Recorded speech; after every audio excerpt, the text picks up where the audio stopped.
السلام علیکم ورحمۃ اللہ وبرکاتہ۔ میرے محترم دوستو، اللہ تعالیٰ جل شانہ کا فرمان ہے، اے ایمان والو، شراب، جوا، بت اور فال کے تیر ناپاک شیطانی کام ہیں، ان سے مکمل اجتناب کرو تاکہ تم کامیاب ہو جاؤ۔ شیطان تو یہ چاہتا ہے کہ شراب، جوئے کے ذریعے تمہارے درمیان دشمنی اور بغض ڈال دے اور تمہیں اللہ تعالیٰ کے ذکر اور نماز سے روک دے۔ کیا تم باز آؤ گے؟ پیارے نبی صلی اللہ علیہ وسلم نے فرمایا، ہر نشہ آور چیز شراب ہے اور ہر شراب حرام ہے۔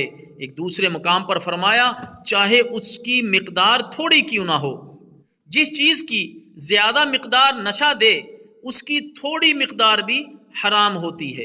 اور ایک اور مقام پر فرمایا، الخمر ام الخبائث، شراب تمام برائیوں کی جڑ ہے۔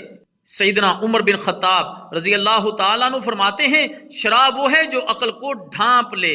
اور حضرت ابن عباس رضی اللہ تعالیٰ عنہ فرماتے ہیں، شراب کی عادت ایمان کو کھا جاتی ہے۔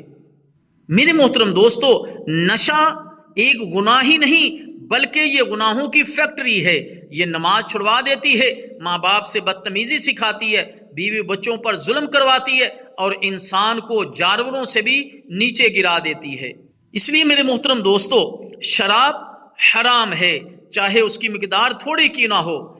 لیکن وہ لوگ جنہوں نے اپنی جان پر ظلم کیا اور اب اللہ کے ہاں وہ توبہ کرنا چاہتے ہیں، تو میرے محترم دوستو، توبہ کا دروازہ کھلا ہے۔ اللہ تعالیٰ جل شانہ کا فرمان ہے، قُلْ يَا عِبَادِيَ الَّذِينَ أَسْرَفُوا عَلَىٰ أَنفُسِهِمْ لَا تَقْنَطُوا مِن رَحْمَةِ اللَّهِ، کہہ دیجئے اے میرے بندو، جنہوں نے اپنی جانوں پر زیادتی کی ہے، اللہ کی رحمت سے نا امید نہ ہو، اللہ کے ہاں توبۃ نصوحا، پکی توبہ کیجئے۔